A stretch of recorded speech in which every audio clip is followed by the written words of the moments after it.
नमस्कार, मैं हूं शरद द्विवेदी और आज का मुद्दा में आपका बहुत बहुत स्वागत है। और आज का मुद्दा है बीजेपी का 47 प्लान, आदिवासियों पर ध्यान। तो निश्चित तौर पर प्लान भी होना ज़रूरी है और जो आपके वोट बैंक के बहुत प्यारे किरदार हैं उन पर आपका ध्यान होना भी ज़रूरी है। और समाज का वंचित वर्ग एक ऐसा ही समूह है जो हर राजनीतिक दल को प्यारा होता है। कारण उसके बहुत साफ हैं। सबसे अधिक और सबसे मजबूत कारण ये होता है कि जो समाज का वंचित वर्ग है वो वोटर बहुत न्यारा होता है, क्योंकि वोट डालने वो ज़रूर पहुंचता है। उसको बड़ा उत्साह रहता है, क्योंकि 2-3 महीने जो रहते हैं चुनाव के पहले के, सबसे ज़्यादा ख़ास होने का एहसास इसी आम को होता है। बाकी तो जो भोपाल की 4 इमली है या जितने पॉश इलाके हैं, वहाँ आप वोट का प्रतिशत देख के समझ जाते हैं कि लोकतंत्र में कितनी गहरी श्रद्धा और आस्था है। तो जाहिर है बीजेपी एक बार फिर अपने प्लान्स को आगे बढ़िया चमकाने की कोशिश कर रही है, तराशने की कोशिश कर रही है। आज इसी पर डिबेट है हमारी, और इससे पहले कि हम डिबेट की तरफ चलें, देखिए हमारी ये रिपोर्ट। भोपाल में बीजेपी अनुसूचित जनजाति मोर्चा की अहम बैठक हुई, जिसमें एजेंडा साफ था, हारी हुई एसटी सीटों की भरपाई। 47 में से 25 सीटों पर कब्जे के बावजूद पार्टी अब बाकी सीटों पर जीत का रोड मैप तैयार करने में जुट गई है। जिला कार्यकारिणी के जरिए जमीनी संगठन को मजबूत करने पर जोर दिया गया। बैठक में संगठन महामंत्री अजय जाम्बार, प्रदेश प्रभारी डॉक्टर महेंद्र सिंह और सह प्रभारी सतीश उपाध्याय की मौजूदगी ने इस रणनीति की गंभीरता को और बढ़ा दिया। नेताओं ने साफ कहा कि जनजातीय क्षेत्रों में पार्टी की गतिविधियां तेज करनी होंगी, साथ ही बूथ स्तर तक पकड़ मजबूत करनी होगी। हम सबको हमारे वरिष्ठ नेताओं का मार्गदर्शन भी मिला, और उसमें आगामी समय में जो हमारी ट्राइबल सीटें हैं 47 जो मध्य प्रदेश के अंदर जो हमारे 20-22 ज़िले हैं, उनमें किस प्रकार से हमको काम करना है, और जितने बहुल सीटें हैं और ट्राइबल बहुल जो ज़िले हैं उन पर बूथ तक कैसे हमको अपने पार्टी का काम, जनजाति मोर्चे का काम हमको कैसे खड़ा करना है, उसको लेकर आज बातचीत हुई है। आगामी समय में हम बूथ बूथ तक जो है संगठन को, जनजाति मोर्चे को लेकर जाएं, उसके लिए आज हम सब ने बातचीत की। दरअसल मध्य प्रदेश में 230 में से 47 सीटें एसटी के लिए आरक्षित हैं। मतलब 20% से ज्यादा सीटें सीधे सत्ता का गणित तय करती हैं। राज्य में 21% से ज्यादा आदिवासी आबादी है। 52 जिलों में इसका प्रभाव है और 15 जिलों में आदिवासी वोटर निर्णायक भूमिका निभाते हैं। यही वजह है कि बीजेपी अब 47 प्लान के तहत हर सीट पर माइक्रो मैनेजमेंट की रणनीति बना रही है। वहीं बीजेपी की इस सक्रियता पर कांग्रेस ने सवाल खड़े कर दिए हैं। कांग्रेस का दावा है कि आदिवासी वर्ग अब बीजेपी की नीतियों को समझ चुका है। यही वजह है कि बीजेपी को हारी हुई सीटों पर दोबारा मेहनत करनी पड़ रही है। कि जनजाति वर्ग की जितनी भी सीटें हैं वो जिनके पास रहती है उनके पास में सत्ता रहती है, सत्ता की चाबी मानी जाती है। भारतीय जनता पार्टी जो प्रयास कर रही है अभी, तो मुझे लगता है कि व्यक्तिगत रूप से इन लोगों को जितनी अभी सीटें मिली हैं पहले तो उन्हें बचाने की प्लानिंग करना चाहिए, क्योंकि जिस तरीके से उन्होंने आदिवासी वर्गों के लिए काम न करने की नीति अपनाई है, जिस प्रकार से सब दूर जंगल कट रहे हैं, वहाँ पर केमिकल फैक्ट्रियाँ आ रही हैं, चाहे मेघनगर का मामला हो या सिंगरौली का मामला हो, इतनी तमाम जगह पर जहाँ पर आदिवासी समुदाय में खासा आक्रोश है। सियासी जानकार मानते हैं कि आदिवासी वोट बैंक सिर्फ संख्या नहीं, चुनावी जीत हार का निर्णायक फैक्टर है। भील, गोंड, कोरकू, सहरिया और बैगा जैसे समुदायों के बीच पकड़ मजबूत करना अब हर पार्टी की प्राथमिकता बन चुका है। कुल मिलाकर मध्य प्रदेश में सियासत का नया केंद्र आदिवासी इलाकों में शिफ्ट होता दिख रहा है। बीजेपी का 47 प्लान साफ संकेत दे रहा है कि पार्टी कोई भी सीट गंवाने के मूड में नहीं है। वहीं कांग्रेस इसे अपनी वापसी का मौका मान रही है। अब देखना होगा कि बीजेपी आदिवासी वोट बैंक पर अपनी पकड़ और मजबूत कर पाएगी या नहीं। आपने देखा कि बीजेपी की तैयारी किस तरह से आगे बढ़ती है, और बहुत पहले लक्ष्य तय हो जाते हैं और उन लक्ष्यों को लेकर, टारगेट्स को लेकर पूरा आपका प्लान तैयार हो जाता है। हमारे सवाल हैं कि बीजेपी का 47 प्लान यानी 47 आदिवासी सीटें मध्य प्रदेश में आदिवासी वर्ग के लिए आरक्षित है। क्या ये प्लान क्लीन स्वीप जैसी कोई चीज़ की तरफ बढ़ पाएगा? क्या कांग्रेस आदिवासी क्षेत्रों में अपनी कोई ज़मीन वापस हासिल कर पाएगी? क्या आदिवासी वोट बैंक 2028 में सत्ता का समीकरण बदल देगा? ये हमारे सवाल हैं। जो मेहमान हैं उनसे मिलिए। हमारे साथ हैं निशांत बिसेन, भारतीय जनता पार्टी के युवा नेता और स्पोक्स पर्सन। उनका बहुत स्वागत है। उनके काउंटर पार्ट भी उन्हीं की तरह युवा और कांग्रेस के स्पोक्स पर्सन हैं, राहुल राज जी। उनका बहुत स्वागत करता हूं। और Nishant tribal dominated Balaghat district से आते हैं, तो समझते हैं आदिवासियों के मुद्दों को, तो उनके साथ समझने में हमें भी थोड़ी आसानी होगी। और मैं चाहूँगा कि थोड़ी निरपेक्षता से पार्टी के साथ संबद्धता तो उनकी है ही रहेगी, लेकिन थोड़ा सा ज़रा विचारक की तरह भी बोलें। मनोज सैनी जी हैं जो हमारे एग्जीक्यूटिव एडिटर पॉलिटिकल अफेयर्स हैं। मनोज हमारे साथ रहेंगे, स्वागत उनका भी। संदीप पौराणिक जी वरिष्ठतम पत्रकारों में शामिल और जिनकी ग्राउंड रिपोर्ट्स तहलका मचाती रही हैं, ऐसे संदीप जी का भी मैं स्वागत करता हूं। संदीप जी, पहली टिप्पणी आपकी लेकर हम आगे बढ़ते हैं। तो मिशन 47 की बात कर रही है बीजेपी, और जैसा हम टेकाम साहब को सुन रहे थे जो एसटी मोर्चा के बीजेपी के अध्यक्ष हैं, कि एक प्लान तैयार कर लिया गया। और प्लान तो मुझे लगता है कि ये बीते करीब 4-5 सालों से मिशन आदिवासी बीजेपी का चल रहा है। रानी कमलापति से लेके तमाम चीज़ें किस तरह से आप देखते हैं और कितना कारगर आपको नज़र आता है? शरद जी, मध्य प्रदेश की राजनीति में अगर आपको सत्ता हासिल करनी है तो इस वर्ग का वोट बैंक आपको चाहिए। हम पिछले चुनाव पर गौर करते हैं कि जिस दल को एसटी वर्ग की सीटें ज़्यादा मिली वो लगभग सत्ता के करीब पहुंचा राजनीतिक दल। वही स्थिति वर्तमान में भी है बीजेपी की। और कोई भी राजनीतिक दल हो वो सत्ता हासिल करने के प्रयास करता है, और अगर वो सत्ता में है तो ऐसी योजनाओं पर अमल करता है जिससे उस वोट बैंक को वो लुभा सके। वर्तमान दौर की अगर हम बात करें तो आदिवासियों की ज़िंदगी में, मैं ये नहीं कहता कि कांग्रेस के कार्यकाल में ज़िंदगी नहीं बदली, सुविधाएं नहीं बदली, लेकिन इस कार्यकाल में जो सड़क, बिजली, पानी, मकान, दीगर सुविधाएं आदिवासियों को मिली हैं, उसने कहीं ना कहीं आदिवासियों के बीच बीजेपी की पैठ को बढ़ाया है। लेकिन एक दूसरा पक्ष भी है, जो जंगल वाली बात आ रही है, वनोपज वाली बात आ रही है, उनका लगातार दखल, उसमें हम ये कहें या यूं कहें कि आमदनी का जरिया कम हो रहा है, तो उससे असंतोष भी पनप रहा है। वर्तमान दौर में बीजेपी के लिए अगर हम चुनौती कहें तो वही है, जो असंतोष है उसे खत्म करना।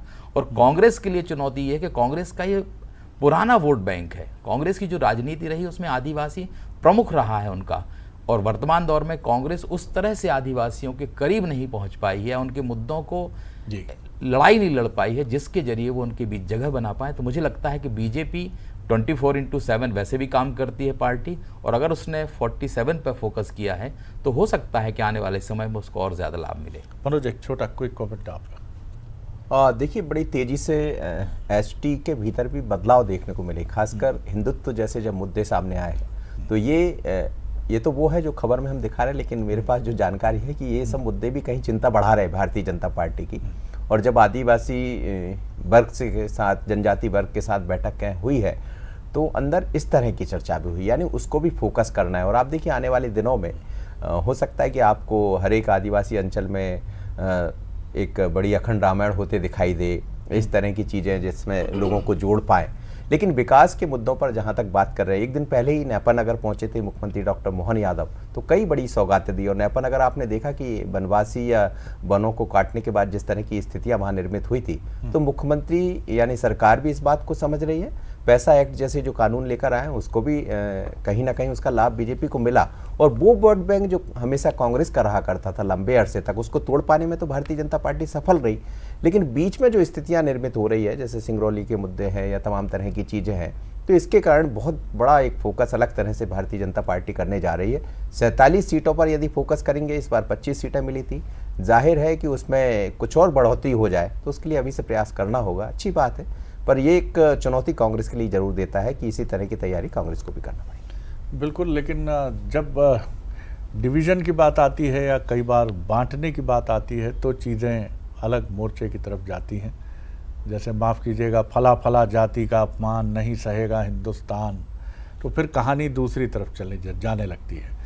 और अभी कुछ कोशिशें, मैं नहीं कह रहा वो डिवीज़न की कोशिशें हैं, लेकिन जिस तरह से बात कांग्रेस की तरफ से, नेता प्रतिपक्ष जी की तरफ से उठी है कि एक कोड होना चाहिए आदिवासियों के लिए, और वनवासी क्यों कहा जा रहा है उनको, बीजेपी ने वनवासी नाम दिया है, तो कई ये भी बातें हैं कि क्या एक सेपरेट ट्राइबल आइडेंटिटी का मुद्दा क्या जाएगा आदिवासियों के बीच में, और क्या ये ठीक है और पॉलिटिकल है, ये तो सब वक्त में छिपे है। लेकिन क्या कहते हैं राहुल राज जी बीजेपी की आदिवासियों को लुभाने की कोशिशों की तरफ, और जो नेता प्रतिपक्ष जी का स्टैंड है उस पर भी उनकी राय अगर वो चाहें तो।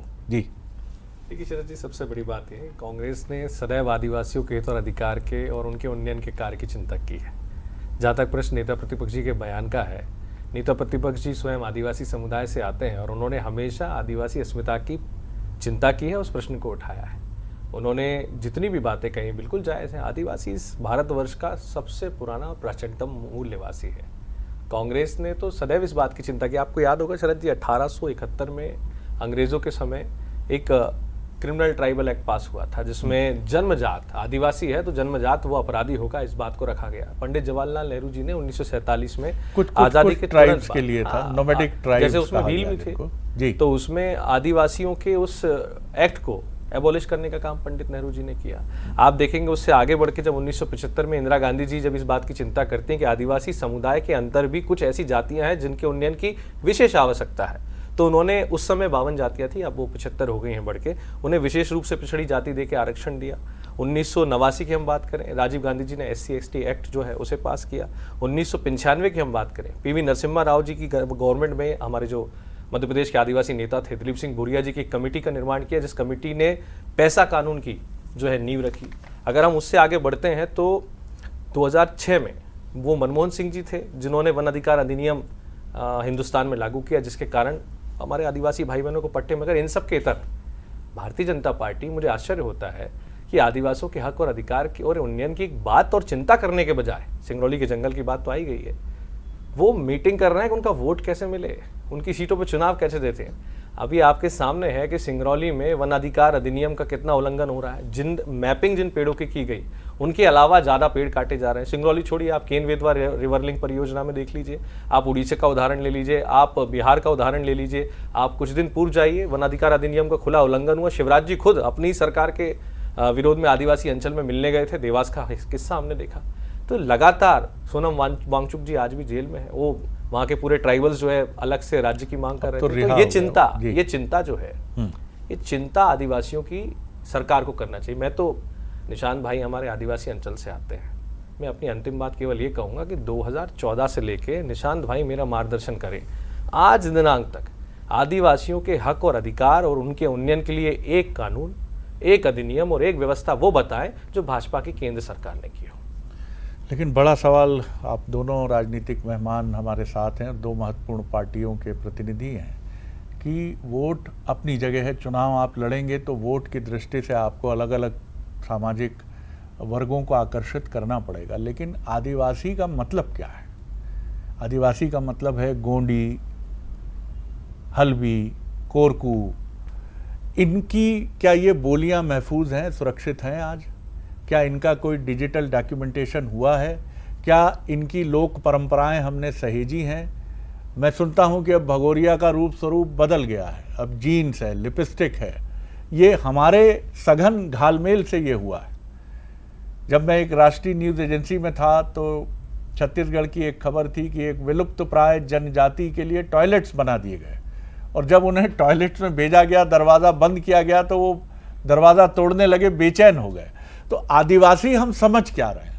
उनकी जनजाति को आज घोटुल के बारे में अब कहीं चर्चा नहीं होती, जो एक समय पूरी दुनिया में सबसे ज़्यादा बस्तर का एक चर्चित लड़के और लड़की के बीच विवाह संबंध का, खैर मैं विषय पर फिर लौटूंगा। निशांत, ये भी ज़रूरी है कि आप वोट की भी बात करें, लेकिन आदिवासी संस्कृति क्या है और कैसे अपने प्राइमेटिव स्वरूप में वो सुरक्षित रहे, ये भी बहुत जरूरी है। जी शरद जी, इस बात का हमें गौरव है कि मध्य प्रदेश में 1.5 करोड़ से ज़्यादा आदिवासी आबादी है, और इसमें भी मुझे इस बात का गर्व है कि मैं ऐसे महाकौशल अंचल से आता हूं जहां पर बालाघाट, सिवनी, मंडला, छिंदवाड़ा, डिंडौरी और पांढुर्ना जैसे आदिवासी बाहुल्य ज़िले हैं।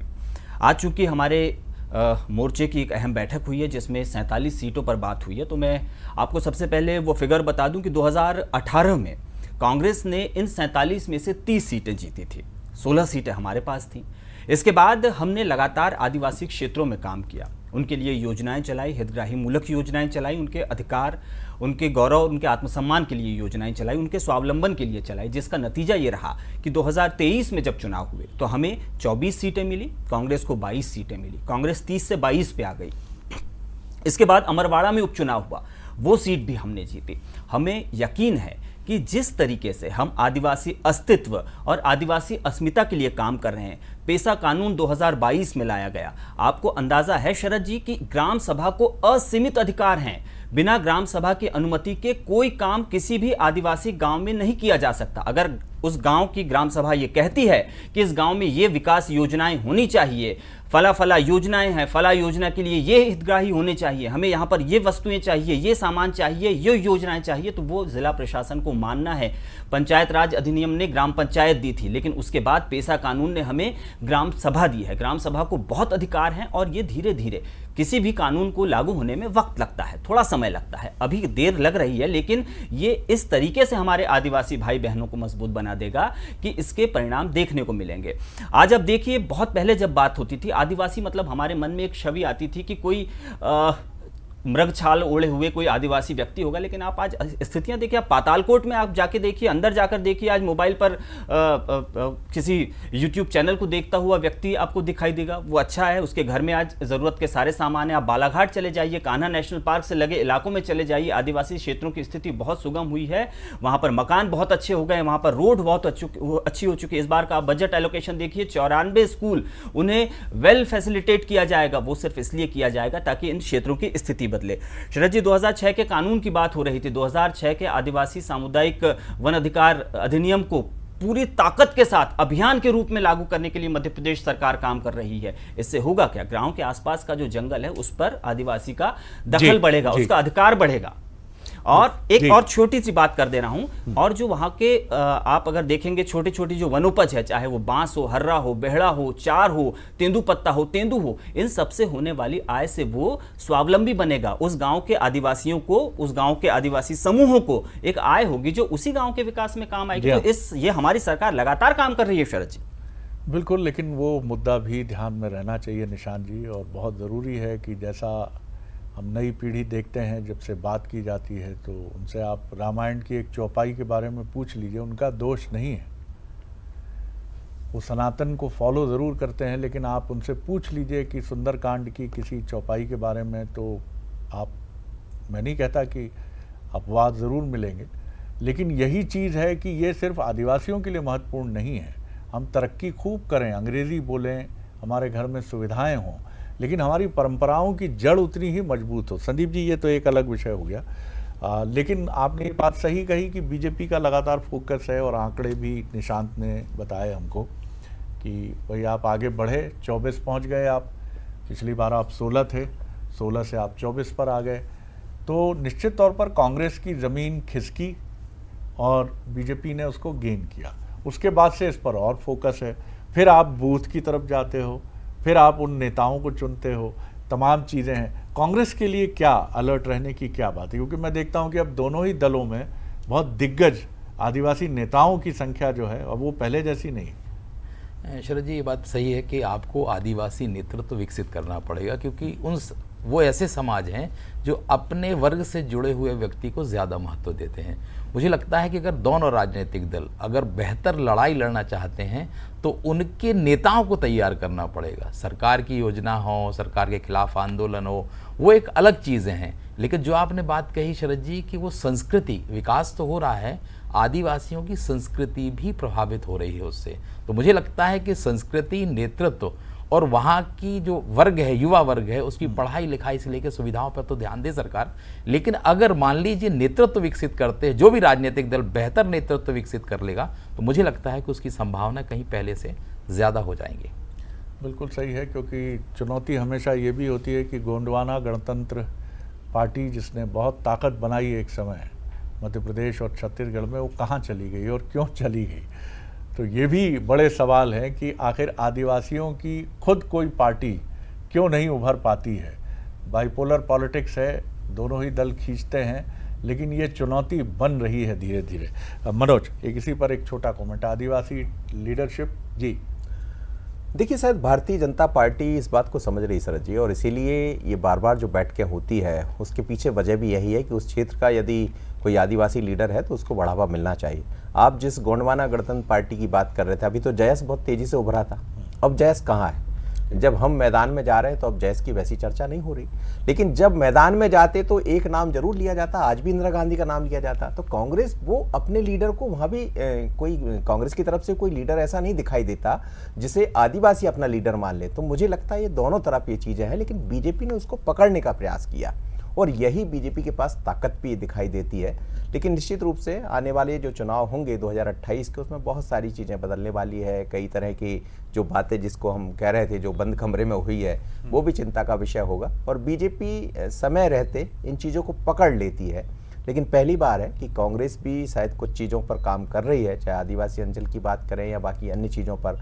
अभी भी कांग्रेस की एक बैठक दिल्ली में लगातार चल रही है, तो वही है कि जो रिव्यू कर कैसा और बेहतर किया जा सकता है। तो ये चिंता भी कहीं बीजेपी को होगी, क्योंकि कांग्रेस का संगठन भी काम तो कर रहा है। राहुल जी, देखिए सर जी, लगातार कांग्रेस जो है आदिवासी नेताओं को स्थान भी दे रही है और आदिवासी अंचल में महती मेहनत भी कर रही है। आप देखेंगे हमारे नेता प्रतिपक्ष खुद आदिवासी समुदाय से आते हैं। जैसा मैंने कहा, हमारे विधायक आदरणीय विक्रांत भूरिया जी आदिवासी कांग्रेस के राष्ट्रीय अध्यक्ष हैं। वो लगातार जितने भी आदिवासी अंचल हैं पूरे देश में, उनमें घूम घूम कर आदिवासियों के अधिकार की लड़ाई लड़ रहे हैं। आप सिंगरौली में देखो, सबसे आगे फ्रंट पर रह के उन्होंने उस बात की लड़ाई लड़ी। वो उस जंगल के अंदर तक गए जहाँ ये कटाई चल रही, तो उन्होंने सबसे पहले वो वाली बात बताई कि साहब पेड़ इतने इतने काटे जा रहे हैं। तो कांग्रेस में आदिवासी नेतृत्व की कमी नहीं है। कांग्रेस की स्ट्रेटेजी आदिवासियों का वोट लेने से ज़्यादा उनके उन्नयन की है। और सबसे बड़ी बात, मैंने आपको इतनी सारी चीज़ें इसलिए बताई इतिहास से लेकर आज तक कि कांग्रेस आदिवासियों के साथ सदैव खड़ी रही और अभी भी मेरे काबिल दोस्त ने एक भी योजना नहीं बताई। वो सारी चीज़ें जो कांग्रेस ने चालू की, आपने उसका क्रियान्वयन कैसे किया बताया,